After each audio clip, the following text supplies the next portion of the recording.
Get out! Dale Greer's gaze fixed on Florence. You stink. You're disgusting! A 72-year-old black woman, alone at a window booth. Please, I'm waiting for my family. Family? He laughed. One beggar wasn't enough, now a whole bunch? Sir, I've already paid. He slammed his hand on the table. Plates clattered. The whole diner jumped. Let me be clear. You don't belong here. Florence lifted her head, slowly. I've paid for my meal, sir. That's all. Are you deaf? Dale's face flushed. Florence ignored him, kept eating. A flash of anger in Dale's eyes. He snatched her plate, steak, greens, cornbread, hurled it into the trash. Porcelain shattered, food scattered across the floor. Now pick it up and eat it. That suits you better. 12 witnesses, silent. Outside, a helicopter was on its way, carrying what Dale should fear most. 6 hours earlier, morning sun crept through lace curtains on Maple Drive. A small house sat at the end of a quiet street in a black neighborhood outside Fayetteville, North Carolina. The garden was perfect, every bush trimmed, every flower standing tall. Inside, Florence Turner was already awake. She stood at the ironing board, pressing a floral blouse she hadn't worn in months. The iron hissed against fabric. Steam rose in soft white clouds. The smell of starch mixed with coffee brewing on the counter. She held the blouse up to the window light, checked every crease, smoothed the collar with her thumb. This blouse mattered today. On the mantel sat a framed photograph of a man in a factory uniform. Earl Turner. Strong jaw, kind eyes, a smile that looked like it could fix anything. Florence walked over, coffee in hand. "I'm going to that diner today, baby," she said softly. "The one on Route 9. You remember it? You always got the country fried steak. I always stole your cornbread." She laughed quietly, touched the glass with her fingertip. "Wish you were coming with me." Earl had died 26 years ago. Machine malfunction at the textile factory. He was 46. Raymond was 11. Florence was left with a boy to raise, a mortgage to pay, and a teaching salary that barely covered either. But she did it. 40 years in the same elementary school, same classroom. She taught 3 generations of children how to read, how to add, how to believe they were worth something, even when the world told them otherwise. Raymond was her proof. He joined the Army at 18, rose through the ranks like a man running uphill and refusing to stop. Now he was a 2-star general, deputy commander at Fort Liberty, just 20 minutes away. He had called 3 days ago. "Mama, I want to take you somewhere special for your birthday." "Boy, I don't need anything fancy." "It's not fancy. It's Rosie's, Route 9, you and Daddy's old spot." Florence had gone quiet. She hadn't been to that diner in over 30 years. Not since Earl. "I'll be there at noon," Raymond said. "I'm sending someone to meet you first. Just sit tight and wait for me." Now Florence stood in her bedroom, clasping her church earrings, small gold crosses Earl had given her on their 20th anniversary. She looked in the mirror. Floral blouse, navy slacks, earrings catching the light. She looked like a woman going somewhere that mattered. She drove herself. An old Buick, washed that morning. The roads between her neighborhood and Route 9 were lined with pine trees and gas stations. The sky was flat Carolina blue. Rosie's Route 9 diner appeared around a bend, a long, low building with a red neon sign, checkered curtains, and a parking lot full of pickup trucks. The kind of place that served sweet tea in mason jars and put gravy on everything. Florence parked near the back, sat in the car for a moment. The last time she walked through that door, Earl was beside her. She went in alone. The bell above the door jingled. Bacon grease and biscuits hit her immediately. A jukebox hummed country music in the corner. The floor was black and white tile, cracked in places but clean. A dozen customers sat scattered across booths and counter stools. Truckers, a retired couple sharing pie, a young mother wiping her toddler's face. Almost all white. A few heads turned when Florence walked in, then turned back. Connie Beckett, 24, blonde ponytail, came over with a menu and a smile. "Morning, ma'am. Just one today?" "Yes, sweetheart. I'm expecting family later." "Take any booth you like." Florence chose the window booth, the same one she and Earl used to sit in. She ran her hand across the table like she was touching a memory.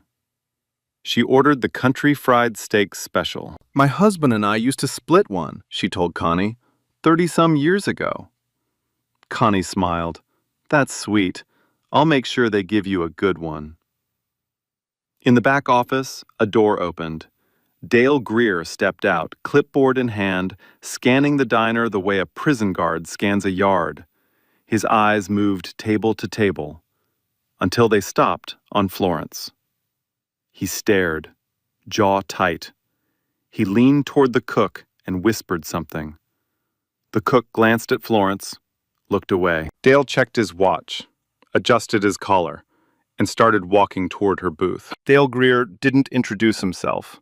He didn't say good morning. He didn't ask how she was doing. He just stood at the edge of her booth, arms crossed, blocking the light from the window, like a man guarding a door that was never meant to open for her. Florence looked up. "Can I help you, sir?" Dale tilted his head, looked her up and down, slowly, deliberately, the way someone inspects something stuck to the bottom of their shoe. His lip curled just slightly, just enough to make sure she saw it.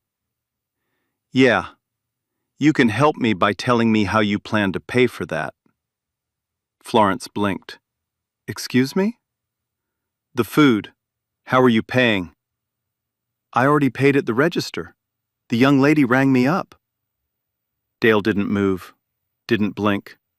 He let the silence stretch until it became uncomfortable. "That's so?" "Yes, sir, I paid cash." He let out a short laugh through his nose, not a real laugh, the kind meant to make someone feel small, the kind that says, "I don't believe you, and I don't need to." "See, here's the thing. We have a policy. New customers need a card on file before they eat, especially ones we haven't seen before." Florence looked around the diner. A trucker 2 booths away had just paid cash. She watched the coins land on the counter. No card on file. No questions asked. Nobody standing over him demanding explanations. "Sir, that gentleman just paid cash. Nobody asked him for a card." Dale's smile disappeared. His eyes narrowed. "I'm not talking about him. I'm talking about you." The emphasis on the word "you" sat in the air like a stain. Florence felt it. The trucker heard it. Connie, behind the counter, froze mid-pour. The coffee overflowed onto the saucer, and she didn't even notice. Florence set her napkin down, folded it carefully. Her hands were steady. "I understand you have policies, sir, but I've already paid. I'm just waiting for my son. He'll be here at noon." "Your son." Dale repeated the words like they were a joke he'd heard before and didn't find funny the first time. "Sure, and what's your son gonna do? Come in here and beg too?" The retired couple in the corner exchanged a glance. The husband shook his head slowly. His wife put her hand on his arm, a silent "don't." Florence kept her voice even. "My son is meeting me here for my birthday. He arranged this lunch for me." "Birthday." Dale snorted. "Lady, I don't know who told you this was the place for a birthday party, but look around. These people are paying customers, regulars. They come here because this is a clean, respectable establishment, and I intend to keep it that way." He let the sentence hang, let the meaning settle into every corner of the room. Clean, respectable, and you don't fit. Florence understood exactly what he was saying. She had heard it before, in different words, different decades, different diners. The language changed over the years. The meaning never did. Not once. She took a breath, straightened her floral blouse, the one she had ironed that morning, the one she had chosen because today was supposed to be special. Sir, I am a retired school teacher. I taught for 40 years in this town. I have lived here my entire life. I can assure you, I can pay for a plate of food. Something flickered across Dale's face. Not shame, not hesitation. Annoyance. The annoyance of a man who expected obedience and got dignity instead. He wasn't used to that, not from someone who looked like Florence. I didn't ask for your life story, Grandma. The word grandma, not said with warmth, not said the way Amara said it, said the way you'd say pest or stray, said to shrink her down to nothing. The young mother in the far booth covered her toddler's ears. She felt what was coming before it came. Dale stepped closer, close enough that Florence could smell the cigarettes on his breath, close enough that his shadow fell across her food. Let me tell you how this works. This is my restaurant, mine. I decide who eats here and who doesn't, and I've decided you don't. Florence looked at her plate. Country fried steak, collard greens, cornbread. The same meal she and Earl used to share 30 years ago at this very table. She had said grace over it. She had picked up her fork. She had been ready to take the first bite. She wasn't going to leave it. I'm not leaving, sir. I've done nothing wrong. Dale's neck went red. His jaw locked. His right hand opened and closed at his side like he was squeezing something invisible. What did you just say to me? I said I'm not leaving. The diner went dead quiet.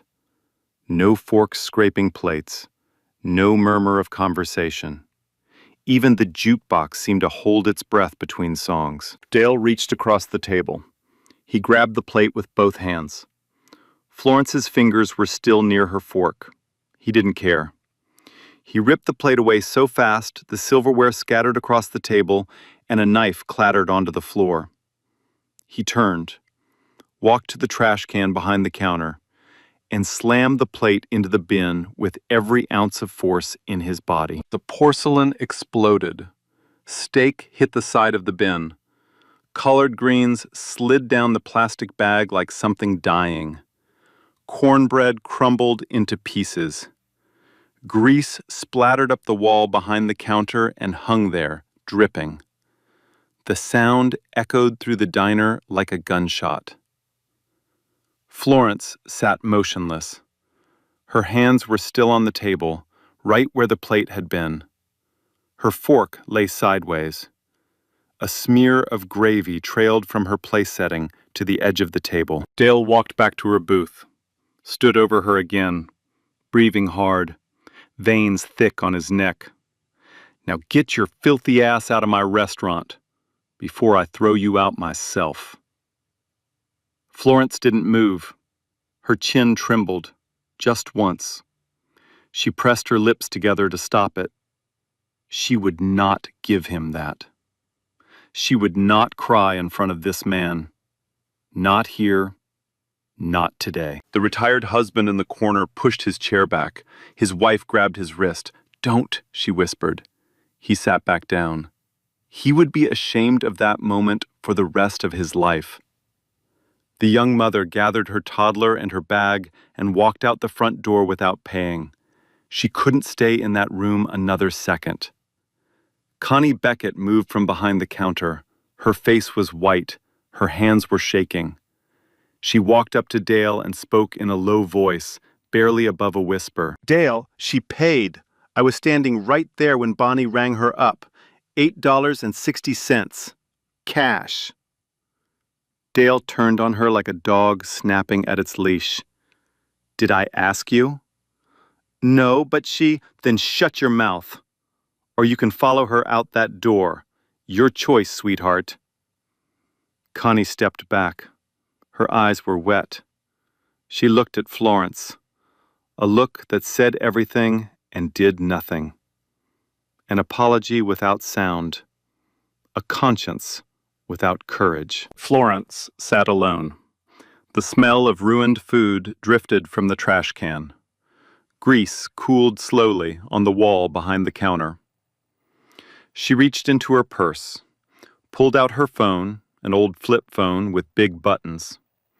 Her hands were shaking so badly, it took 3 tries to find the right number. It rang twice.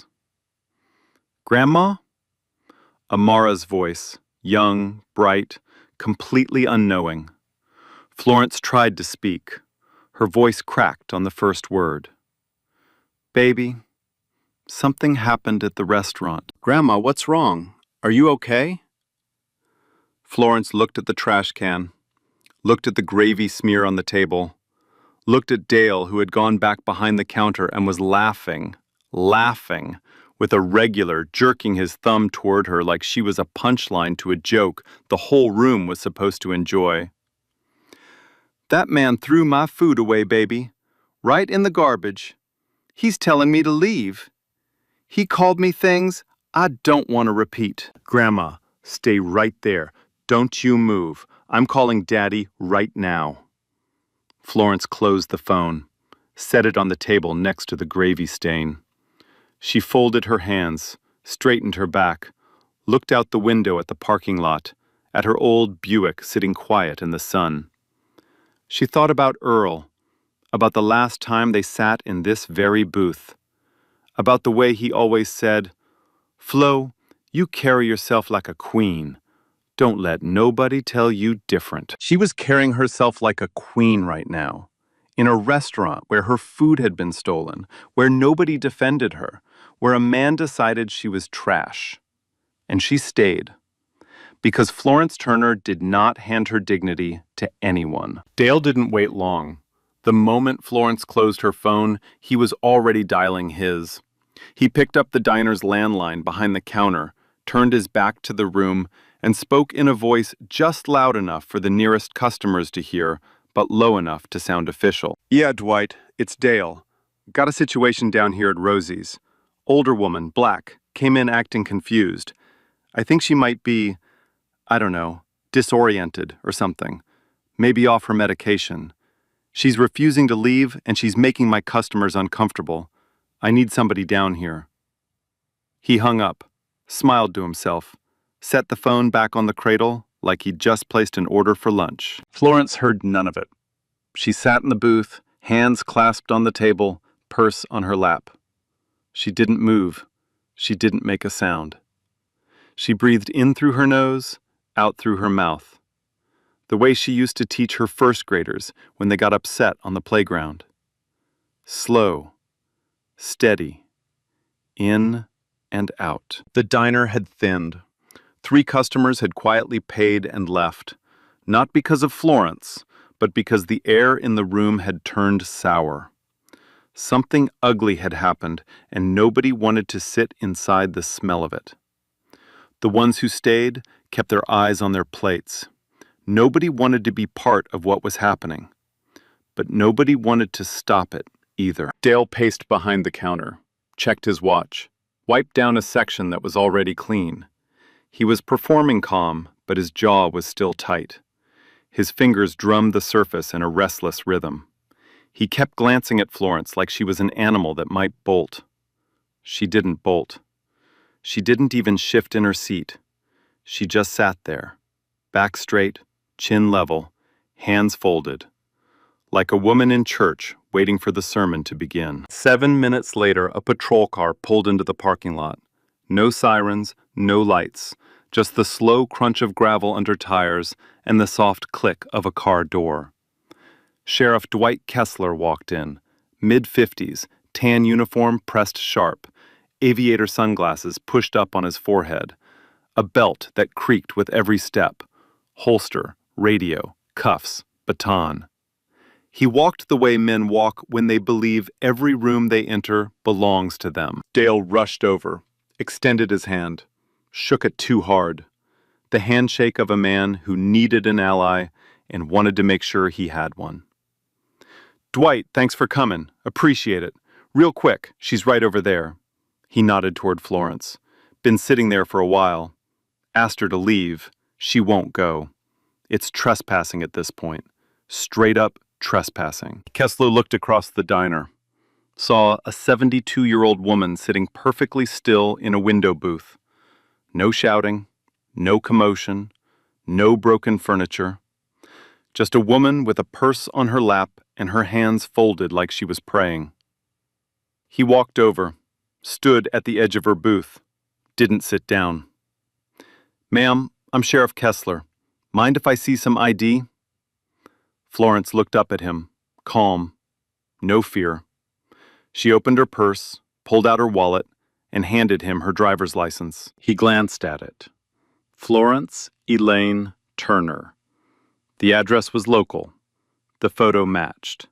He handed it back without a word.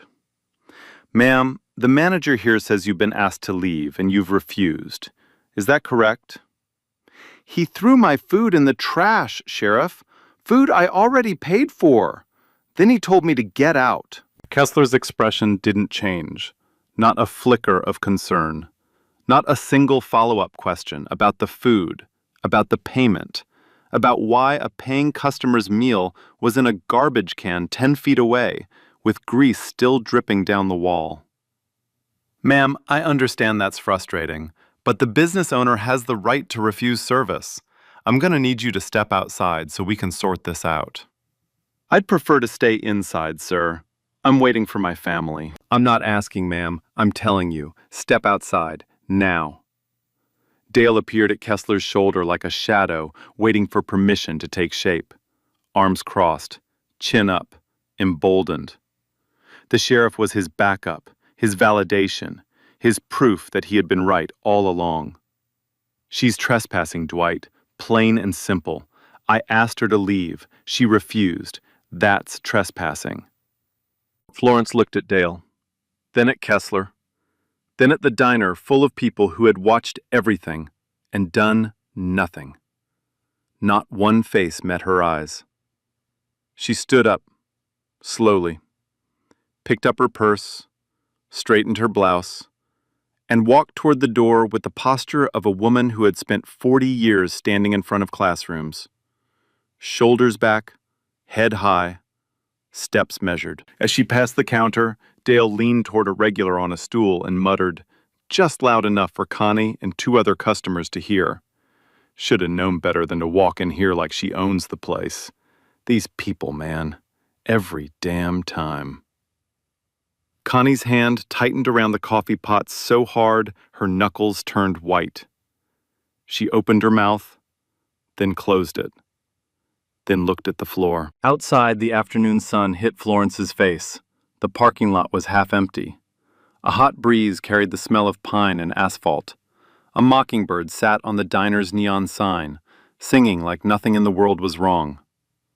Kessler followed her out, stood with his arms crossed, weight on one leg, casual, like this was a routine stop, and not a woman's dignity being scraped off the floor. Ma'am, I'd suggest you find somewhere else to eat. There's a McDonald's about 2 miles up the road. Might be more your speed. More your speed.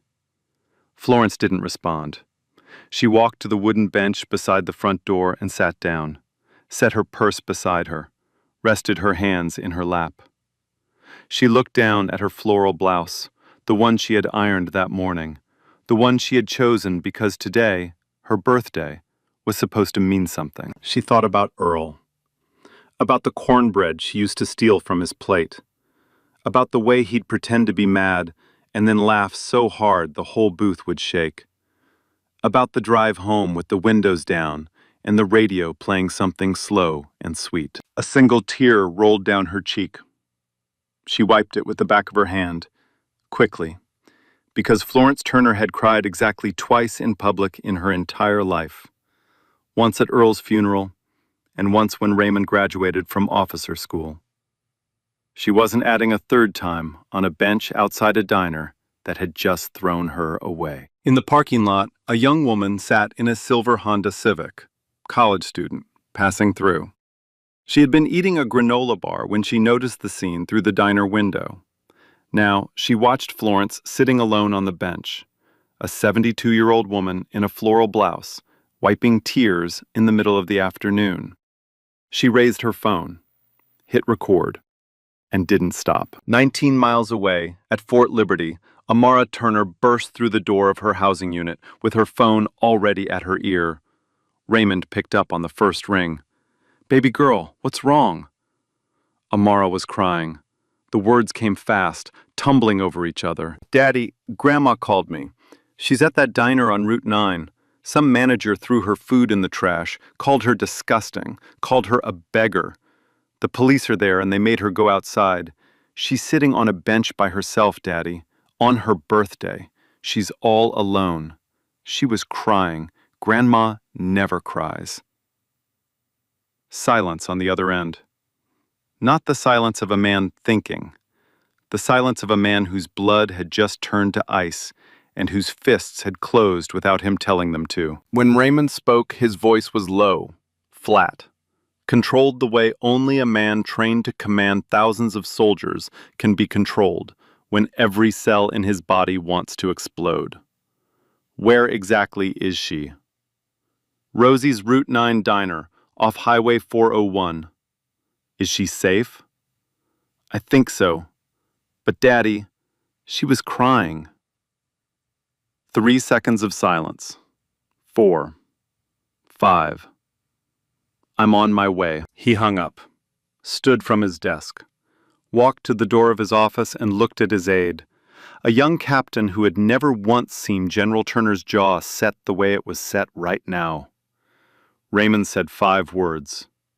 "Get me a bird. Now." The captain didn't ask why, didn't ask where. He picked up the phone and made the call. 14 minutes later, the rotors of a Black Hawk helicopter began to spin on the tarmac at Fort Liberty. General Raymond Turner climbed aboard in full dress uniform, 2 stars on his shoulders, a JAG officer and an aide beside him. The helicopter lifted off, banked south, headed for a roadside diner on Route 9, where a 72-year-old woman in a floral blouse was sitting on a bench, alone, waiting for someone to come. Someone was coming. Florence heard it before she saw it. A low thumping, distant at first, like a heartbeat coming from the sky. Steady, rhythmic, getting louder with every pulse.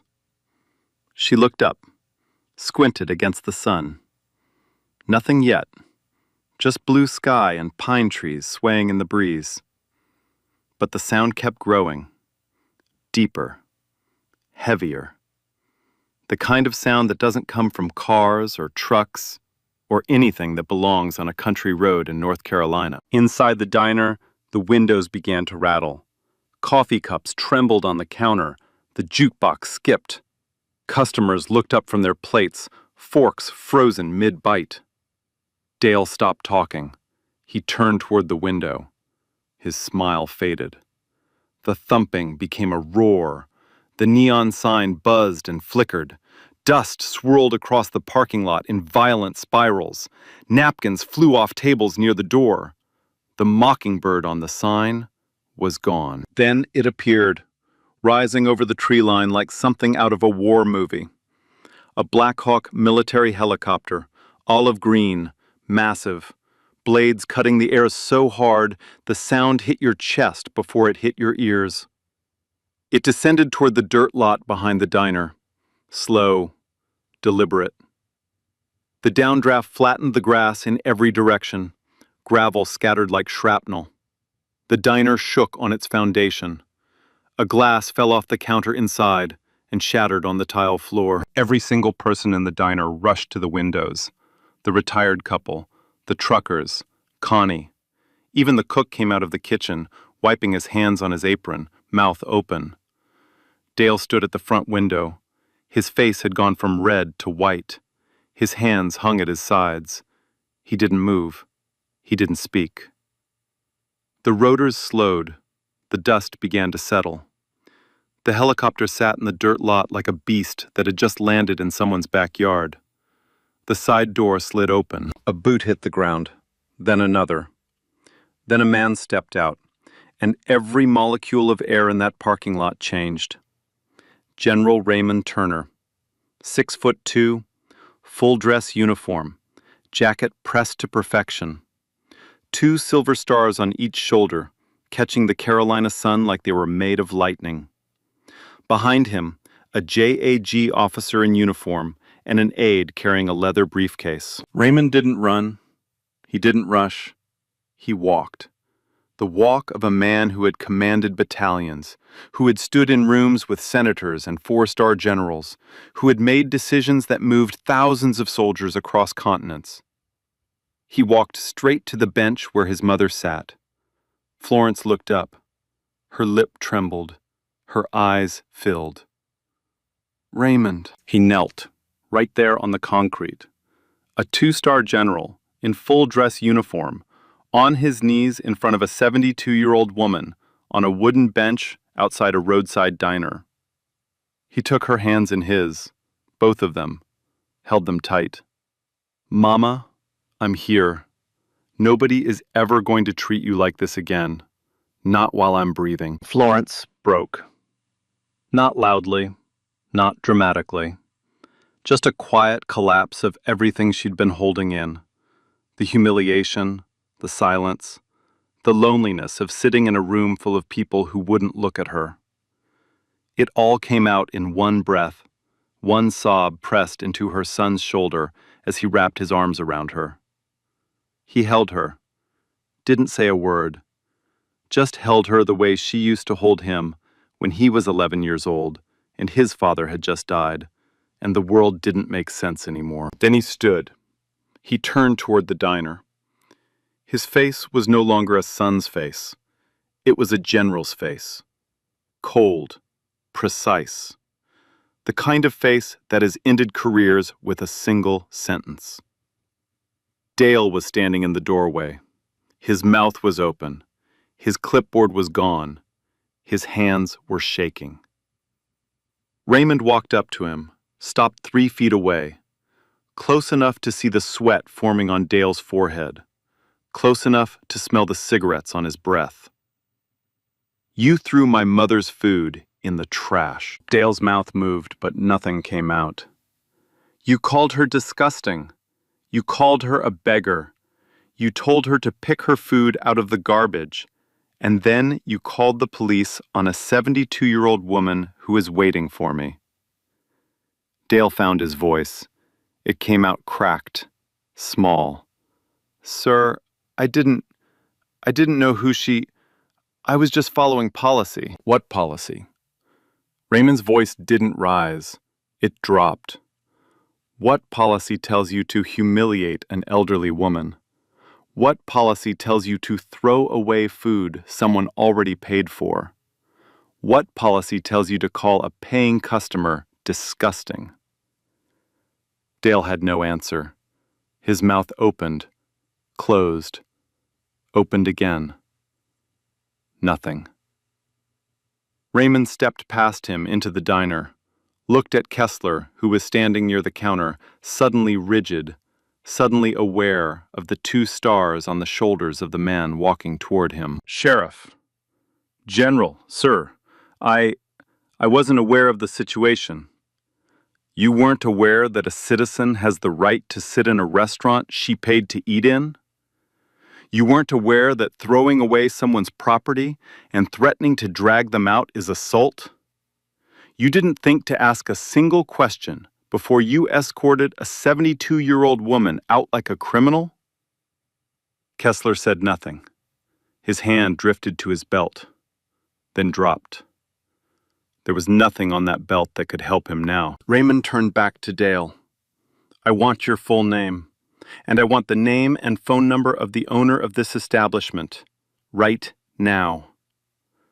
Dale gave it to him, his voice barely above a whisper. The power in that room had shifted, completely, permanently, and every single person in that diner knew it. Raymond didn't waste a second. He turned to his JAG officer, Major Elaine Caldwell, a woman who had prosecuted cases that made colonels lose their pensions, and gave a single nod. She opened her briefcase, pulled out a legal pad, started writing. "I need names," Raymond said. "Every employee on shift, the sheriff's full name and badge number, the manager's full name and employee ID, and I need the security camera footage from this restaurant, interior and exterior, preserved immediately. If a single frame is deleted, that's destruction of evidence." Dale stood frozen by the door. He hadn't moved since Raymond walked past him. His face was the color of old paper. His lips were dry. He kept wiping his palms on his pants like his hands wouldn't stop sweating.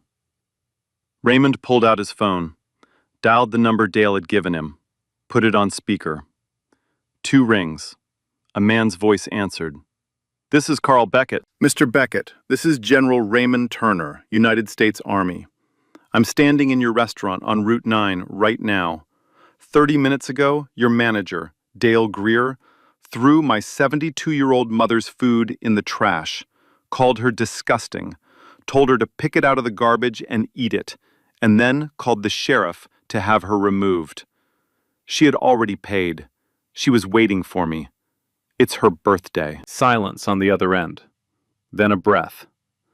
Then a voice that sounded like a man watching his entire business collapse in real time. "General Turner, I don't know what to say. I had no idea. I am so deeply sorry." "I'm not looking for an apology from you, Mr. Beckett. I'm telling you what happened in your establishment, under your name, by a man on your payroll. What you do next is your decision. But I want you to know, this is on camera. A bystander recorded the entire incident, and my legal team is documenting everything." Another silence, shorter this time. "Put him on the phone." Raymond looked at Dale, held the phone out. Dale took it with both hands. His fingers were trembling so badly the phone almost slipped. "Dale, this is Carl. You're fired. Effective immediately. Turn in your keys, leave the premises, do not speak to any customers, do not speak to the press, do not contact this woman or her family. If I find out you deleted any footage, I will personally make sure you never work in food service again. Are we clear?" Dale's mouth moved. A sound came out. Something between yes and a breath that had given up trying to become a word. "I said, are we clear?" "Yes, sir." The line went dead. Dale set the phone on the counter, reached into his pocket, pulled out a ring of keys and placed them next to the phone. His hand was shaking so hard the keys rattled against the surface. He walked toward the front door. Every eye in the diner followed him. The retired couple, the truckers, Connie, the cook in the kitchen doorway. Nobody said a word. Nobody needed to. The silence said everything. Outside, the college student in the silver Honda was still recording. Dale saw the phone pointed at him. He raised his hand to cover his face. Too late. The image was already captured. A disgraced manager, hand over his face, walking to his car while a 2-star general stood behind him with his arms around his elderly mother. That image would be seen by millions. Dale got in his car, started the engine, and drove out of the parking lot without looking back. His tires kicked up dust that drifted slowly across the lot and settled on the bench where Florence had been sitting alone 15 minutes earlier. Inside the diner, a voice broke the silence. "Sir?" Connie Beckett stepped forward. Her eyes were red, her hands were still shaking, but she was standing straight. "Sir, I want you to know, your mother was kind. She paid. She was polite to me. He had no reason to do what he did. None." She paused, swallowed hard. "I should have said something louder. I should have stopped him. I'm sorry." Raymond looked at her for a long moment, then nodded. Thank you for saying that. It matters. Florence stood up from the bench, walked inside, looked at Connie, this young woman who had tried, even if she hadn't tried hard enough, and pulled her into a hug. Connie broke, sobbed into Florence's shoulder like a child. In the far corner, Sheriff Kessler set his coffee cup on the counter, adjusted his belt, walked out the side door without a word to anyone. His body camera was still running. Every second of his failure was recorded. He didn't know it yet, but that footage would end his career. The video hit the internet at 6:14 that evening. The college student, her name was Brianna Wells, 20 years old, communications major at UNC Wilmington, posted it on social media with a single caption. This man threw a 72-year-old woman's food in the trash because she was black. Then a helicopter showed up. Watch. 3 minutes and 48 seconds. That's all it took to destroy Dale Greer's life. The clip opened with Florence sitting on the bench outside the diner, wiping a tear from her cheek. Then the sound of rotors. Then the Black Hawk descending behind the building like the hand of God reaching down into a parking lot. Then Raymond stepping out in full dress uniform, 2 stars on his shoulders, kneeling in front of his mother. The internet lost its mind. By midnight, the video had been viewed 2 million times. By the following evening, 6 million. Hashtags erupted across every platform. Hashtag Justice for Florence. Hashtag Rosie's Diner.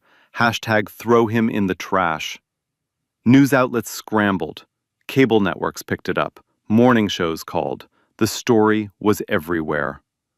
And then, Patricia Holden got involved. Holden was an investigative journalist for WRAL News out of Raleigh, 41 years old, sharp eyes, sharper instincts. She had spent 15 years covering civil rights cases across North Carolina, and when she saw the video, she didn't just see a viral moment, she saw a pattern. She drove to Fayetteville the next morning. Her first stop was the diner. She interviewed the cook, who confirmed that Florence had paid cash at the register before sitting down. She interviewed 2 customers who had been present. Both confirmed Dale's language, his tone, and the moment he slammed the plate into the trash. One of them, the retired husband who had almost stood up, broke down on camera. "I should have said something," he said. "I sat there and watched a man destroy that woman's meal and call her trash, and I didn't move. I'll carry that with me for the rest of my life." Then Holden sat down with Connie Beckett. The interview lasted 40 minutes. Connie told her everything. The insults. The fake card-on-file policy that never existed. The way Dale muttered, "these people," as Florence walked out. And then Connie said something that made Holden stop writing and just stare. This wasn't the first time. Last summer, a black family came in with a reservation for their daughter's birthday. Dale told them there must have been a mistake, said the system didn't show it. I was standing right there. I could see the reservation on the screen. He turned them away. A family with a little girl holding a balloon. Holden dug deeper. She pulled employment records through public requests. She found 3 prior complaints filed by former employees against Dale Greer, all documenting racial discrimination, all buried by previous management, all dismissed without investigation. The story aired 4 days after the incident, 12 minutes on the evening news. It included the viral video, Connie's interview, the retired customer's confession, and a damning timeline of complaints that had been ignored for years. The next morning, Florence Turner, with the full support of her son but entirely in her own name, filed a civil lawsuit against Rosie's Route 9 Diner and its parent company. Her attorney was Lawrence Caldwell, a civil rights lawyer out of Durham who had handled discrimination cases for 2 decades. The suit cited violations of Title II of the Civil Rights Act, North Carolina public accommodation laws, and intentional infliction of emotional distress. It sought compensatory damages, punitive damages, and institutional reform, including mandatory anti-discrimination training for all employees across the chain's 6 locations. The criminal case moved simultaneously. The district attorney's office in Cumberland County charged Dale Greer with 2 counts. First, misdemeanor assault against an elderly person based on the forcible seizure and destruction of property belonging to a senior citizen. Second, filing a false police report for describing Florence as disoriented and causing a disturbance when she had been sitting quietly in a booth she had paid to occupy. Dale's attorney tried to negotiate, tried to argue it was a misunderstanding, tried to claim Dale felt threatened. The prosecution played the bystander's video in the courtroom, 3 minutes and 48 seconds. The judge watched the entire thing without blinking. Dale pleaded no contest. The sentence? 180 days suspended, 200 hours of community service, specifically assigned to a food bank serving low-income families in Fayetteville. Mandatory racial sensitivity training, 40 hours, to be completed within 6 months. A 5-year ban from holding any management position in any food service establishment in Cumberland County. And the civil suit settled 4 months later. The amount was not disclosed, but sources close to the case confirmed it was substantial, enough to endure, enough to remember. Sheriff Dwight Kessler's reckoning came separately. An internal affairs review, triggered by the viral video and a formal complaint filed by General Turner's legal team, examined Kessler's body camera footage from that afternoon. The footage showed everything. It showed him asking Florence for ID without asking Dale a single question. It showed him telling Florence to step outside without investigating her claim that her food had been thrown away. It showed him suggesting she go to McDonald's because it was more her speed. The review board found that Kessler had failed to conduct even a basic inquiry before siding with Dale. He had treated a complaint from a white business manager as fact, and the complaint from a black elderly woman as noise. He was placed on administrative leave. 3 weeks later, facing mounting public pressure and a second internal review, he resigned. His statement was 4 sentences long and contained no apology. The diner itself was transformed. Carl Beckett, shaken to his core by what had happened under his name, shut down the Route 9 location for 2 weeks. Every employee was retrained. New management was hired. A zero-tolerance anti-discrimination policy was posted at every entrance. And then he did something nobody expected. He called Florence, asked if she would allow him to rename the restaurant in her honor. Florence was quiet on the phone for a long time. Then, she said yes. The new sign went up on a Saturday morning. Red letters on a white background. Miss Florence's Kitchen. Below it, in smaller script, everyone belongs here. Florence cut the ribbon herself. She wore her floral blouse, her church earrings. Amara stood on one side. Raymond, out of uniform, in a simple gray suit, stood on the other. The diner also established the Florence Turner Scholarship Fund, an annual award for local students of color pursuing degrees in education. A tribute to 40 years of teaching. A tribute to a woman who spent her whole life telling children they were worth something. Florence was given a lifetime meal pass. She laughed when they handed it to her. "I just hope nobody throws this one in the trash." The whole room laughed. And then they cried. 3 weeks later, on a Tuesday morning, the sun came through the lace curtains on Maple Drive the same way it always did. Florence stood at the kitchen sink, filling her watering can.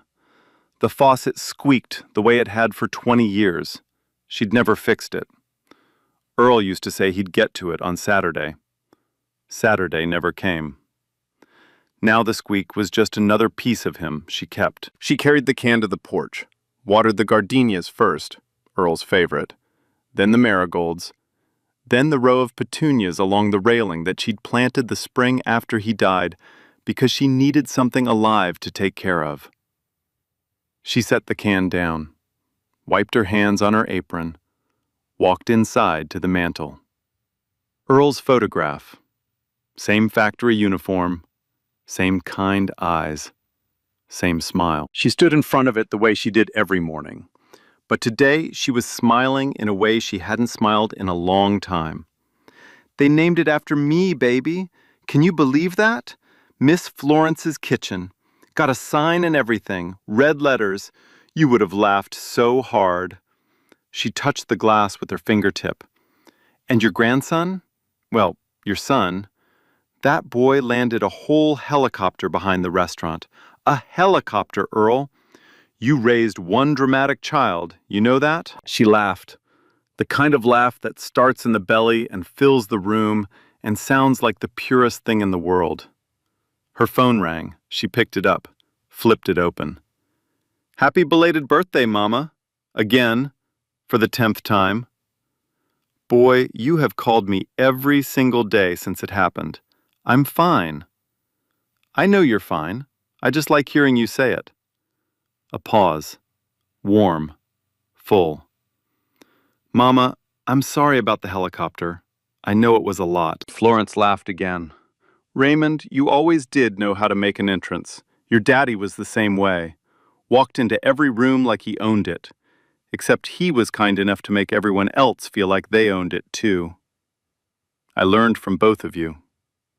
You learned from your father. I just made sure you did your homework. They laughed together. The sound traveled through the phone line like something holy. That afternoon, Amara came to visit. They sat on the porch swing, the one that hadn't moved in years, but moved today, because Amara pushed off with her foot and Florence let her. They drank sweet tea, watched the neighbor's cat cross the yard, listened to the birds. Grandma, can I ask you something? Always. When he was saying all those things to you, when he threw your food away, weren't you scared? Florence took a sip of her tea, set it down on the armrest. I was terrified, baby. My hands were shaking so bad I could barely hold my phone. But scared and silent aren't the same thing. You can be scared and still stay. You can be shaking and still not move. That's what your grandfather taught me. That's what 40 years of teaching taught me. You don't leave a room just because someone in it decided you don't belong. Amara leaned her head on her grandmother's shoulder. And when you see someone else being made small, Florence continued, you stand up. Even if your voice shakes, even if you're the only one, you stand up. Because silence is a choice too, and it's never the right one. So here's my question for you. If you were sitting in that diner, watching that man throw a 72-year-old woman's food in the trash, would you have said something? Or would you have been one of the 12 who stayed silent? Drop your answer in the comments. I want to hear it. And if this story hit you somewhere deep, smash that like button. Share it with someone who needs to hear it. Subscribe, because we've got more stories like this coming, and trust me, you don't want to miss them. Stand up, speak up, because silence is a choice too, and it's never the right one. I want you to hear this. Being scared and being silent are not the same thing. You can be scared and still stay. You can be shaking and still not move. You can have tears in your eyes and still hold your head up. Fear doesn't mean you have to leave the room. Fear does mean you are human. What you do with the fear, that's what defines you. So don't leave. Don't shrink. Don't hand your dignity to someone who doesn't deserve to hold it. You paid your way. You earned your seat. And no one gets to tell you that you don't belong. But here's the part that matters even more. If you're sitting in that room and it's not you, if it's someone else being small, someone else being humiliated, someone else sitting alone while the whole room looks away, speak up. Even if your voice shakes, even if you're the only one, because 12 people who stay quiet are worse than one person who cruel. Silence isn't neutral. Silence is a choice. and it's never the right one. Like, share, and subscribe. Real stories, real justice every week. And remember, you don't leave a room just because someone in it decided you don't belong. You stay and you let them learn who they are dealing with.